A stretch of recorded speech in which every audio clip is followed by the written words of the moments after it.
I was born into a 20th century fairy tale. Like any fairy tale, it's got protagonists, there are heroes, there are monsters, there's danger, and there's something that could just as well be a happy ending. So I wanted to talk to you about that. This happens towards the end of my fairy tale. This is an important meeting for me. It's one I helped to organize. My father went to the Czech embassy with me in 2009 and met for the first time the man who rescued him. You can see the man who rescued him there, and you probably recognize him. He's sitting down. He was 100 a couple of days before this meeting, and his name is Nicky Winton, or Sir Nicholas Winton to you. He organized the Czech Kindertransport. He rescued almost 700 children from certain death at the hands of the Nazis. And to do that, what he did was he set up a fake committee. He set up a fake committee with letterheads and patrons and things like that. He rounded up people who would be prepared to sponsor the children he needed to bring, who would be prepared to guarantee, to put a sum down as a guarantee, because the British government was determined that those children should not be allowed to settle and they had to leave as soon as it was safe for them to go. And he found foster parents for them as well. And he found visas, but when the British government was not quick enough or good enough at finding visas, he forged about a third of the visas which brought those children into the country. So our hero, Nicky Winton, Sir Nicholas to you, is a people smuggler. My father's on the right there, saying hello, just before dementia began to get to him, so he knew exactly what was going on. It was a wonderful moment for all of us. And he came up and he said, "Hello, I understand that I owe you my life, and I'd like to thank you for that." Okay. Move on a few years. This is last year, in fact. And this is really what equates to our happy ending. This, of course, is a typical London family. Complex, blended, sometimes a bit rambunctious. And here we all are. We're at the stone setting for my father's grave. He died in 2014, and we set the stone last year. And all around are all of the people who owe their lives to my father and to Nicky Winton, and of course our partners and various and children and so on. My father lived his life in the UK. He became a distinguished scientist, and although he was an orphan before he was a father, he had a family, and here we all are.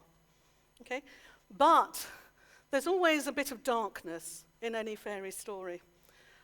Although we buried him in a beautiful corner of London, as a Jew, in that cemetery, his adult life was wrecked by mental illness. It eventually brought an end to his career as a scientist. He struggled with that all his life. He was often arrested, he was sometimes sectioned, and it made his life very difficult. It made it difficult for us sometimes as well. We all did what we could. We loved him and each other as best we could, and we just got on with it, as you often do. Unsurprisingly, I think, given what had happened, all of his children, all four of us, went into some aspect of the repair business. We were involved in working in NGOs, in social services, that kind of thing. I set up housing aid centres and ran them.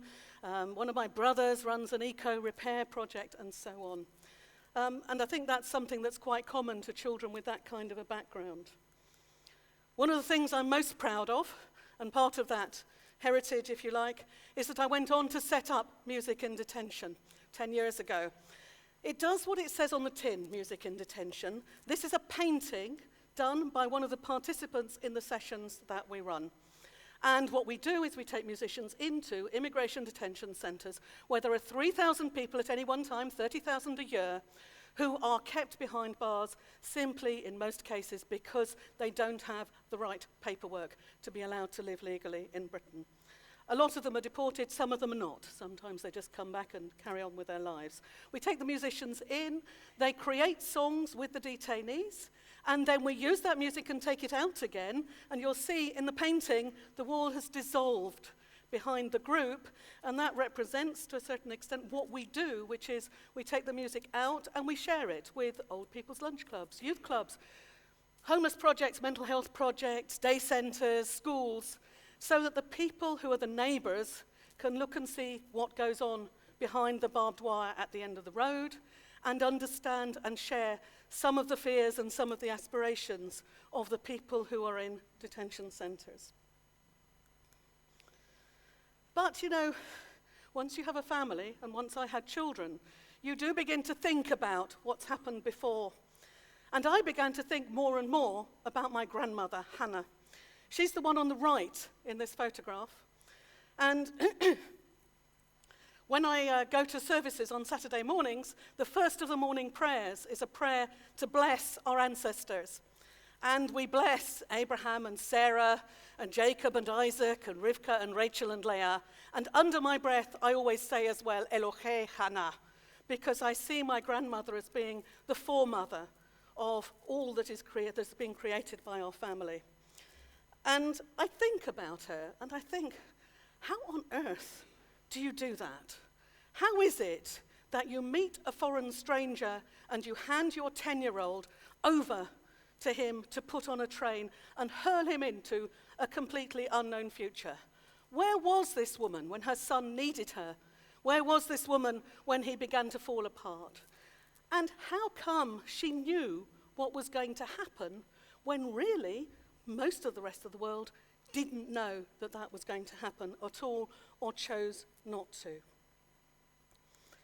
In the last year, I've also got to know a lot more about Hannah because I met Dori Sontheimer. Dori, her grandmother is in the middle of the photograph you've just seen. Dori is obviously a relative of mine, and she's written a book which details quite horrifyingly the struggles of her parents to try and bring their family members to safety, mostly unsuccessfully. Dori's grandmother was eventually died in 1947. She was brought out, but the whole of the rest of the family were killed. In fact, Dori believes that her grandmother died of a heart attack when she found out what had happened to the rest of her family. So Dori detailed exactly what had happened. And let's be clear about this. It was almost impossible for those family members to get anywhere else in Europe where they could be safe. And why was that? It's because they were seen as bad migrants. My father was a good migrant. He was an innocent child, okay? He was even convertible to Christianity. Part of the deal was that he was signed up to the Barbican mission, whose function was to convert the Jews to Christianity. A fuss was made about it, and he was sent off to a different set of foster parents eventually. But my grandparents had signed up to that because they thought it was the only option they had. Dori's parents were good migrants too. They were young, highly educated, hard-working people settled in Spain. But their parents, they were bad migrants. They were not to be allowed in. As you can see, the press campaign against them in 1938-39 was pretty vitriolic. And let's be clear about this. At that time, these people simply were considered to be economic migrants. They were economic migrants because their lives were not being threatened. By 1939, all the laws were in place that excluded Jews from the professions, from the civil service, from running businesses in the normal way, and from a range of other things, but they were not yet threatened in terms of their lives. Their lives were threatened later on. In 1939, they also passed a housing law. They passed a housing law that said that if you were a Jew and renting from a non-Jew, that person could instantly end the tenancy arrangement and simply stop the whole thing. And you'd lose your home. And any lease would be discounted or whatever. So Jews no longer had the right to live anywhere. It was part of the process of trying to herd people across Europe to start to get rid of them. And the whole process had started and was presented as being a response to the fact that there had been anti-Semitic violence in Germany in particular. And so people were feeling very uneasy about that, and it was presented as being a solution to this violence. It's very simple. People hate the Jews. So what we're going to do is we're going to simply make it more difficult for those Jews to become objects of hate by depriving them of their rights and of their place in society and excluding them in a range of ways, and that will solve the problem. Of course, it didn't solve the problem because In the end, the Nazis decided that there was a better solution to that in 1942 at the Wannsee conference and decided that they had other solutions to the Jewish problem. And my grandparents, along with many other people, were deported eastwards to Auschwitz in 1945 and murdered. So I was reading all about this last year, and it's quite a momentous year for me to read the detail of what had happened to my family, and indeed to meet family members I didn't know I had. And in that year, in the month that Nicky Winton died, David Cameron gave a speech in which he talked about the problem of migrants at Calais. He described them as a swarm. You'll be aware that that's not this year's term, it's very last year. This year it's all about bunches. But essentially he talked about swarms of migrants. He said these are people who are simply looking for a better life. They want jobs and they want homes in a nice place like Britain. And that is what is motivating them. They are people who were in exactly the same position as my family members were in 1939. They're people who had found it impossible to find anywhere to live, to do the jobs that they wanted to do, to exercise the professions they were qualified for. Not only did he say that, he said we're going to make it much more difficult for people in any case if they do make it to the UK. We're going to create a hostile environment in which it's going to be more difficult for people to rent homes or to take on bank accounts and so on. And he was as good as his word. In 2014, we passed an act which actually comes into effect on Monday, 2 days' time, which says that there's a whole group of people now in the UK who simply because of who they are, because of the paperwork they have or don't have, are not allowed to rent a home. And if a landlord rents to them, they'll be fined. I have to say the Nazis didn't do fines, but then you probably don't need fines when you have the Gestapo. And it gets worse.